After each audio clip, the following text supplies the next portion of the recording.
¿Qué tal amigos? ¿Cómo están? Yo sé que a ustedes les gustan los casos de alta extrañeza y a mí también, y es por eso que en esta ocasión les voy a comentar respecto a uno, les voy a narrar uno de tantos que pues corresponde a una publicación, un reporte del sitio ufoceti.org.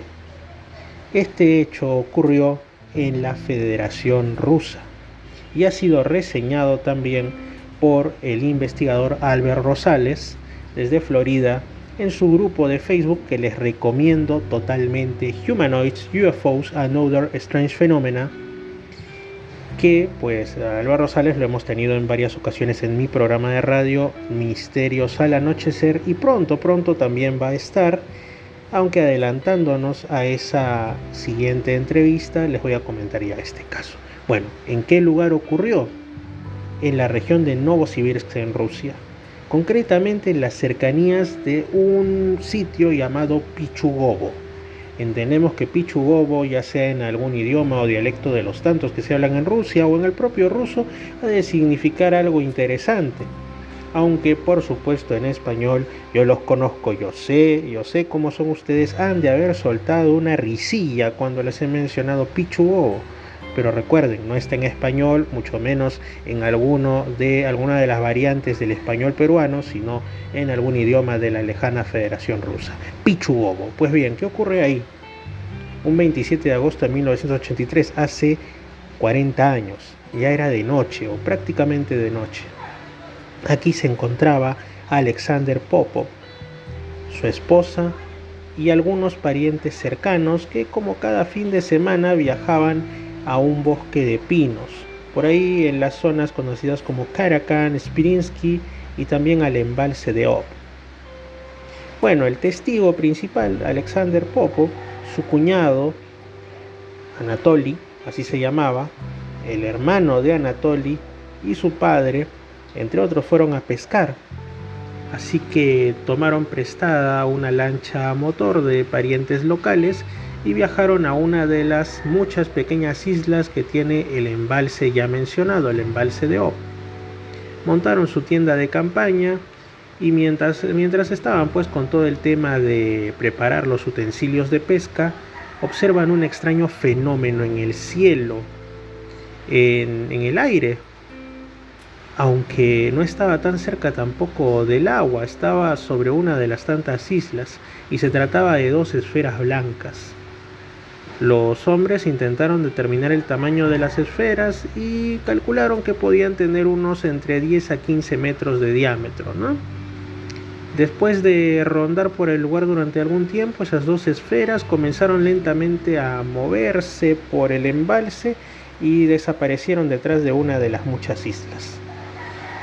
Nuestros testigos comenzaron a discutir, a conversar sobre qué podría haber sido eso que habían observado. El testigo principal, curiosamente, era meteorólogo, así que propuso algo que le era familiar. Quizás se trataba de globos meteorológicos. Bueno, entonces prefirieron calmarse, tomar esa posibilidad por valedera y bueno, ya pasaron a hablar de otros temas. Esa noche, pues, se encontraban, como digo, tomándose un tiempo, desde poco antes que oscurezca, ya que había sido un día particularmente soleado, para aprovechar en buscar bayas. En la orilla opuesta, como mencioné, ahí hay una zona llamada Karakan, donde estaba pues el bosque de pinos que ya les había mencionado también. Así que se dirigieron llevando dos cubos vacíos para ahí poner pues las bayas, y las encontraron por montones, maduras, dulces, deliciosas, provocativas, y no se dieron cuenta de que ya había terminado de oscurecer. Ante tal maravilla se olvidaron del tiempo. Ahora, cuando salieron del bosque, se dieron cuenta que el cielo estaba no solo oscurecido, sino cubierto totalmente de nubes, estaba soplando un viento alucinante y estaba empezando a llover. Mal escenario para estar ahí. Así que rápidamente se subieron al barco y navegaron hacia la isla de la cual habían venido. Pero a unos 2 kilómetros de la orilla el viento se intensifica aún peor y ya se declaró totalmente una tormenta. Las olas, a pesar que era un embalse, eran tan altas que apenas podían lograr estabilizar el barco e impedir que se voltee. Afortunadamente para ellos, lograron llegar a una pequeña isla cercana. Con gran dificultad se acercaron, encontraron una especie de cala y bueno, ahí amarraron en esa orilla la embarcación. Se sentaron ya mojados y con un fuerte frío, recordemos que es Rusia y más aún Novosibirsk, y ya pues sintiéndose congelados, dijeron a dónde vamos a ir para escondernos de este mal tiempo que empeorará. La isla era muy pequeña, no había ningún árbol para guarecerse, solamente hierba alta, uno que otro arbusto, pero después la lluvia disminuye, aunque el viento sí permanecía fuerte y las olas todavía eran altas, así que no era conveniente volver a las aguas. Ya se volvió ahora sí completamente oscuro, así que dijeron, hemos de esperar hasta mañana para salir de aquí. Inspeccionaron cuidadosamente un barco que por ahí habían encontrado con la esperanza de encontrar también algo que les ayudara a modo de refugio. Y bueno, entonces en ese barco que habían encontrado se dan con la sorpresa de que había un pequeño compartimento con una puerta y al abrirla, ¡qué sorpresa! Se encuentran una mochila que contenía salchichas ahumadas y pan. En uno de los bolsillos encuentran una caja de fósforos de cerillas y en el compartimento una gran bolsa de plástico muy amplia, así que les dio hasta la impresión de que alguien lo hubiera dejado ahí para que ellos lo encontrasen. El destino, dirían algunos, el destino sonriendo burlón. En una nomás se merendaron el pan, las salchichas, construyeron una especie de refugio con la bolsa que encontraron, armaron una tienda de campaña, todo estaba más tranquilo y después de eso se quedaron dormidos. Sin embargo, como en película de terrores, empiezan a escuchar un extraño sonido que venía de algún lugar no determinado. No era un sonido familiar, no era algo que hubieran escuchado antes. Lo más cercano sería el crujido de la soldadura eléctrica, solo que era más suave, más silencioso. El testigo principal le preguntó a Anatoly qué pensaba que era eso, pero se dio con la sorpresa de que no podía girar la cabeza a mirar a Anatoly, ya que sus brazos, sus piernas, su cuerpo no le obedecía, estaba como paralizado, y se dio cuenta de que Anatoly también estaba despierto, con los ojos abiertos, acostado, pero no se podía mover. Después de un tiempo el sonido fue disminuyendo y salieron de su estupor, así que pues salieron a ver de qué se podía tratar, aunque finalmente Anatoly decidió negarse y dijo prefiero dormir. Así que nuestro testigo se fue a las zonas exteriores, salió de la tienda de campaña y se dio cuenta que aún era noche, el sol todavía no había salido.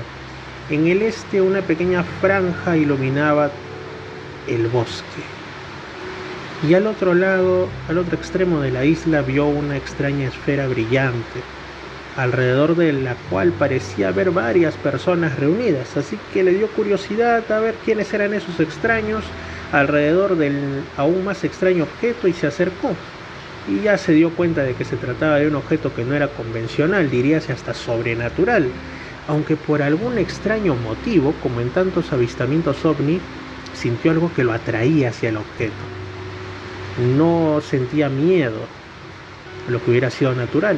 Se acercó y aquí casual lo saludó y escuchó que le respondían, lo saludaban en respuesta. O lo extraño era que los personajes no abrían la boca, sino que telepáticamente le respondían. Las palabras sonaban pero en el interior de su cabeza. Igual él respondió hablando con su voz habitual. Y estos seres eran humanos en apariencia, eran tres, dos mayores y uno que parecía joven de su edad. Estaban vestidos no con trajes, digamos, ni de lo habitual en una persona común y corriente, aunque tampoco con algún tipo de escafandra o traje que se tomara por espacial, sino con una vestimenta rara, inusual, con cortes extraños. Era una cosa pues no habitual. Les preguntó quiénes eran y qué estaban haciendo ahí.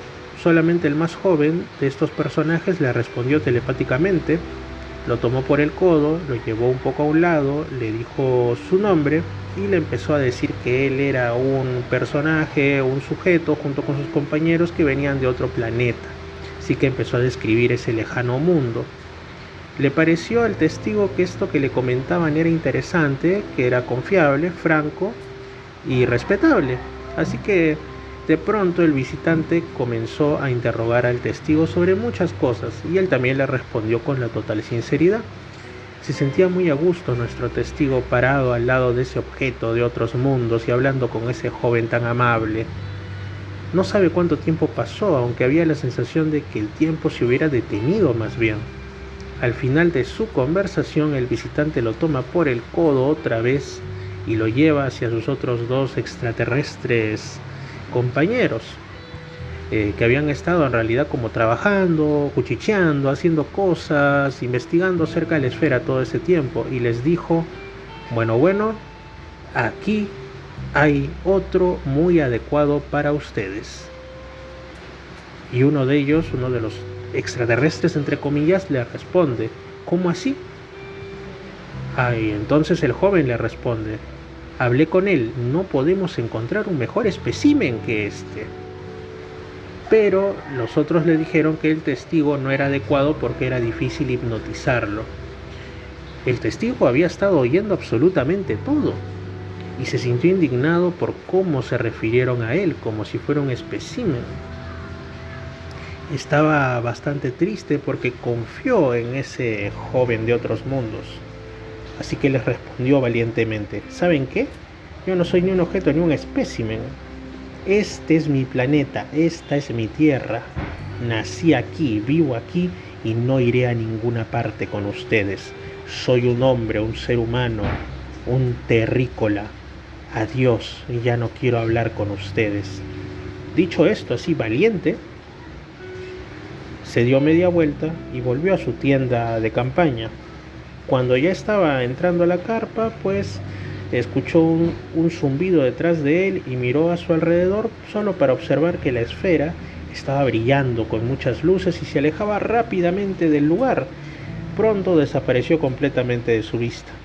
Por la mañana le preguntó a Anatoly si recordaba lo que les había pasado aquella noche, pero dijo que había dormido profundamente, que en ningún momento había despertado y que no recordaba absolutamente nada. Así que nuestro testigo le contó toda su aventura.